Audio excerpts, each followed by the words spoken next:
Amul dairy સંઘની આગામી મહિને યોજાનારી જે ચૂંટણીઓ પહેલા જ ભ્રષ્ટાચારના મુદ્દે સહકાર ક્ષેત્રમાં રાજકીય તાપમાન વધતું જોવા મળ્યું છે।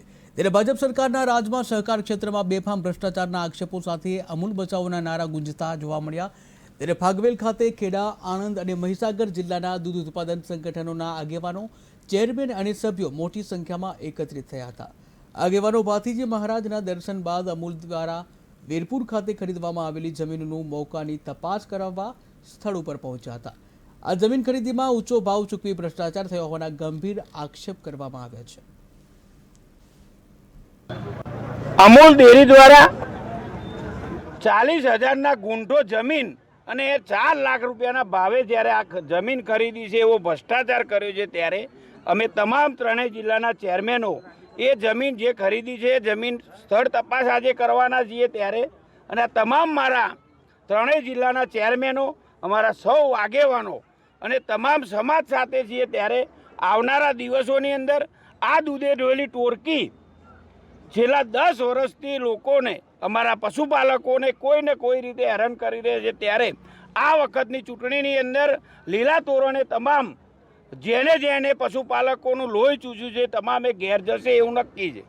કાર્યક્રમ શું ઉદ્દેશ છે? રેલી સ્વરૂપે જવાના છો? અગાઉ જે વાત કર્યા મુજબ ખેડા, આણંદ, મહીસાગર જિલ્લાના તમામ ચેરમેનશ્રીઓ, કમિટી સભ્યશ્રીઓ અને સહકારી આગેવાનો આજે ભાથીજી દાદાના ફાગવેલ દર્શન કરી અને વીરપુર ખાતે જે ભ્રષ્ટાચારની વાત હતી એ ખરેખર ખેડા, આણંદ, મહીસાગર જિલ્લાના તમામ ચેરમેનો સ્થળ મુલાકાત માટે જઈ રહ્યા છે કે વાસ્તવિક પરિસ્થિતિ શું છે, જમીનના શું ભાવ છે, જમીનના આજુબાજુ ખેડૂતોને બતાવવામાં આવશે। ત્યારે ખાસ કરીને જે ભ્રષ્ટાચારની વાત અમૂલમાં છેલ્લા 1 વર્ષથી ચાલી રહી છે, ચાહે ભરતીની હોય, સામાન્ય સભાસદના ગરીબના દીકરાને ક્યારેય બહારના લોકોને નોકરી મળે, પૈસાથી લેવાય, એ જગ જાહેર લોકો જાણે છે। એના ઉજાગર કરવા માટે સમગ્ર ખેડા, આણંદ, મહીસાગર જિલ્લાના આજે ચેરમેનશ્રીઓ, ડિરેક્ટરશ્રીઓ અને સહકારી આગેવાનો સ્થળ મુલાકાતે જઈ રહ્યા છે। અમૂલ બચાવો આંદોલન શું કહેશો?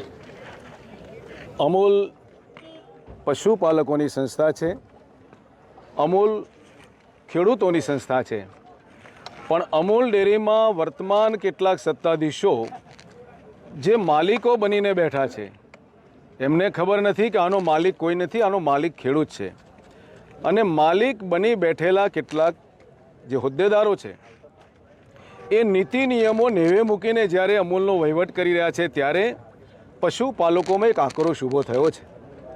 તાજેતરમાં જ્યારે ચૂંટણી આવે છે ત્યારે ખેડા જિલ્લાની કેટલી મંડળીઓને અ વર્ગની આદર્શ મંડળીઓને ક વર્ગમાં મૂકવા માટે પણ ષડયંત્રો કર્યા, જેથી કરીને કોઈ સારી મંડળીનો સારો ઉમેદવાર, ગામડાનો કોઈ પ્રતિનિધિ ચૂંટણી ન લડી શકે, એમની સામે કોઈ હરીફ ન બની શકે, એના માટે ક વર્ગમાં મૂકવાનું ષડયંત્ર કર્યું।